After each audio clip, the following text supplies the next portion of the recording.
তুমি ঢোপি চৌদ্দ মাসের সেই বুড়ো বাঁধা কপি। ওই দেখো বলছে তুমি ঢোপি নয়, চৌদ্দ মাসের বুড়ো বাঁধা কপি। কে বলেছে? ওই ছেলেটা। আমার বউকে কপি বলেছে? কোন শালা? ওই যে ওই ছেলেটা। কপি? হ্যাঁ ঠিক আছে, কপির যা দাম তরকারি করে খাওয়া, এতে রাগ করার কি আছে? হ্যাঁ গো, কে ওই ছেলেটা কে হয় গো তোমার? হ্যাঁ এই ছেলেটা আমার কেউ হয় না। হ্যাঁ আমি তো চিনিই না, জীবনে প্রথম দেখলাম। আমার কেউ নয়, বাবার ছোট বেটা। ও বুঝেছি বুঝেছি। তোর বউ আমাকে পছন্দ করে ফেলেছে। কেন বলেনি? কেন বলেনি? কেন বলে? ওরে ভগবানের কি সৃষ্টি, দাদা চেয়ে ঠাকুর মিষ্টি।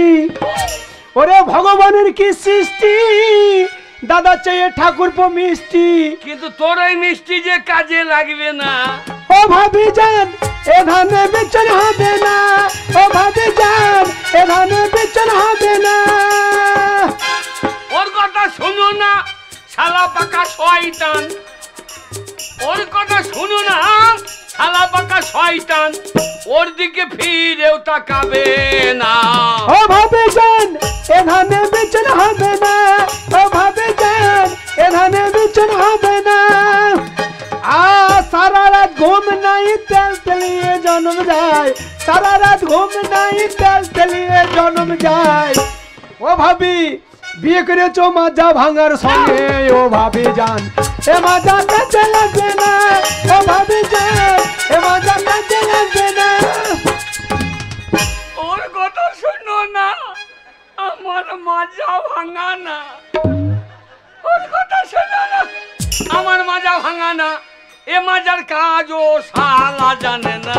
ও ভাবি যান এ ধানে বেচন হবে না, ও ভাবি যান এ ধানে বেচন হবে না। হায় হায় হায় হায়।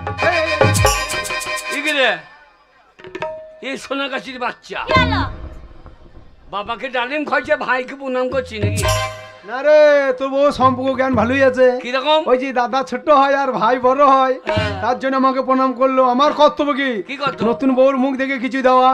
আমি এক্ষুনি দিয়ে দিচ্ছি। আমি তোমাকে আশীর্বাদ করলাম মা, সকাল হতে না হতে বিনা মেঘে তোমার মাথায় যেন বাজ পড়ে মা। ওগো শুনছো কি? তোমার ভাই বলছে আমার মাথায় বাজ পড়বে। কে বলছে? তোমার ভাই। এ শালা তোর মাথায় পড়ুক, পড়ুক। তোর বাপের মাথায় পড়ুক, তোর দাদার মাথায় পড়ুক। তুমি তোর দাদা, তোমার মাথায় যদি বাজ পড়ে তুমি মরে গেলে আমি বিধবা হয়ে যাব না? না, আমার মাথায় পড়বে না। তাহলে আমি শাওরা ডাল চাপি না, শাওরা কাছে বাজ পড়ে না। ঠিক আছে।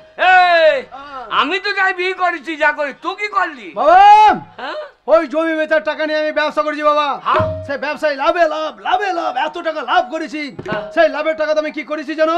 সেই লাভের টাকাটা একটা নিউ লাল মারুতি গাড়ি কিনে এনেছি বাবা। ওরে আমার ভাই রে, গাড়িটাকে দিস। কেন রে? তোর বউ দিকে লিয়ে আর তারাপীঠ যাবো বেড়াইতে। পারলাম না ভাই। কেন? তোর বউ যা চেহারা, আমার বউ যদি চাপে আমার বউ পেছন দিকে লেগ দিয়ে ফেলাবে মা। তোমার তরফ থেকে আমার বউকে দিলা? মুখ দেখে এত টাকা দিলে আমার বউ পণ দেখলি কত টাকা দেবো? হে আমার 2 চাকা মারুতি, 4 চাকা মারুতি নয় তো 2 চাকা মারুতি। এ শালা কোথাও ভাঙা সাইকেল নিয়ে। ও বাবা, তুমি তো গাড়ি কিনতে পারো না, তোমার বাবা পারে না। তোমার ছোট ছেলে একটা গাড়ি কিনেছে, তার ঠুট্টু জগন্নাথ তো হুঁকে বসে যাও। দুটো ধূপ কাঠি ধরো, শাঁখ বাজাও, বরণ করে গাড়িকে ভরে নাও ঘরে। হ্যাঁ গাড়ি দেখি না গাড়ি।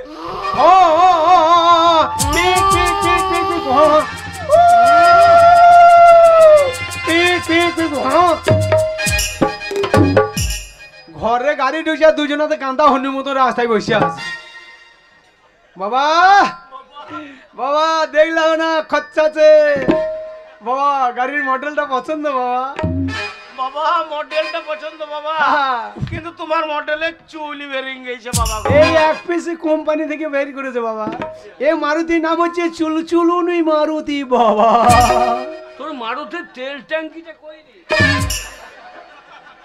সেটা ড্রাইভার বুঝো তো কি? আচ্ছা হরেন কোনখানে আছে? কেন হরেন নিয়ে তুই কি করবি? একবার বাজিয়ে দেখতাম হরেনে হরেনে। আরে এই মেয়ে বিয়ে করতো হ্যাঁ। বেরাও শালা মেয়ের কোথা কি আছে ঠিক নাই বেরাও আমি গার্জেন বাবা গার্জেন দুটো গার্জেন থাকতে শালা কি জান না কি জান অজান না কুজা আমি বাবার বড় ছেলে আমি এখনো বিয়ে অমু করে ফেলেছি মাথায় ঘুমটাটা নাও হ্যাঁ। বাবাকে না জানিয়ে প্রণাম করেছি বাবাকে প্রণাম করো তবে ঘরে জায়গা দেবে কোনটা তোমার বাবা ওইটা? ফুটো ফুটো তুই দয়া করে মাথায় টুপি টুলে ভাই আমার বউ তোকে বাবা মনে করছে মনে করবি না আমি বাবার অরিজিনাল ছেলে বাবার আমি অরিজিনাল ছেলে হ্যাঁ। ওই জন্য বাবারও চুল নাই আমারও চুল নাই আমার তোরও বাবার জন্মিল ওটা বাবা নয় কোনটা? সামনে বসে আছে দেখছো বারান্দায় তোমার বাবাকে নিয়ে কি করব? তক্তায় বসে আছে ঘরে গামছা বাবাকে দিয়ে ধূপ কাটি দিয়ে খাওয়া বাবাকে পায়ে হাত দিয়ে প্রণাম করো ও তাই বলো? হ্যাঁ হ্যাঁ প্রণাম করতে হবে হ্যাঁ। এক্ষুনি করে দিচ্ছি। আরে আমার ও শিক্ষিত ঘর ফ্যামিলি হ্যাঁ। শিক্ষিত ফ্যামিলি ঘরের মেয়ে হ্যাঁ। আমার শাশুড়ি কলেজে প্রফেসরি করে জানিস আমার শাশুড়ি কমালয় সোনাগাছির মাসির কাজ কর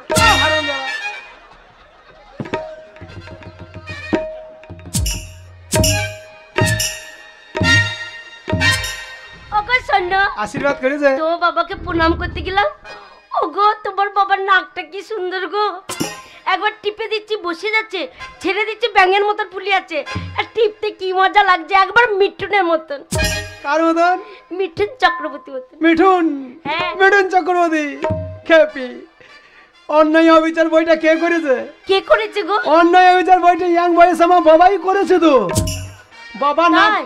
নাকটা আরো ভালো ছিল তাই? কিন্তু ওই বুড়ো তিলি খচ্চর মহেশ মান্না হ্যাঁ তিলি খচ্চর বুড়ো বৈদ্য বুড়ো হ্যাঁ। আমাকে বাবাকে ধরিয়ে সেই ইন্দারাতে ফেলে দিল না আচ্ছা আর দুটো কমিয়ে সেই চুন্নু আর মুন্নু হ্যাঁ। হা করে চলে আসছে চুন্নু আর মুন্নুতে যে বাবা নাককে নজর পড়ে গেছে সব জায়গা বাদ দিয়ে বাবার নাককে কামড়ে ধরেছিল আচ্ছা তখন থেকে আমার বাবা নাকটা বসে ডাম্পা গাড়ির মতন হয়ে গেছে অন্যায় অভিযোগ বইটা আমার বাবাই করেছে তো। ও তাই নাকি? হ্যাঁ আর কদমের রোলটা তো শাশুড়ি করেছিল যে আমার বাবা হাত ধরে গান গাইছিল তো শাশুড়ি ছেড়ো না ব্যয় দেব না গো যেতে থাকোই আমার কাছে চুপ এই প্রণাম করবি পায়ে তা নাক দিকে নজর কি রে গেলাম তো প্রণাম করতে। বাবা রে তোমার বাবা পাটা কি ফাটা গো, দেখে ভয় লাগছে কি। বাবার পা ফাটা হ্যাঁ। বাবার পা ফাটা সরাও বুঝো গোটা পশ্চিম বাংলা পরিবর্তন হয়ে গেল মানুষ পরিবর্তন হয়ে গেল তুমি এখন পরিবর্তন হলে না সেই খেটে চাষাই রয়ে গেল আরে দুটো নতুন বউ ঢুকেছে তোমার ঘরে তোমার পায়ে হাত দিয়ে প্রণাম করবে আর পাটাকে ফাটিয়ে নিয়ে বসে আছো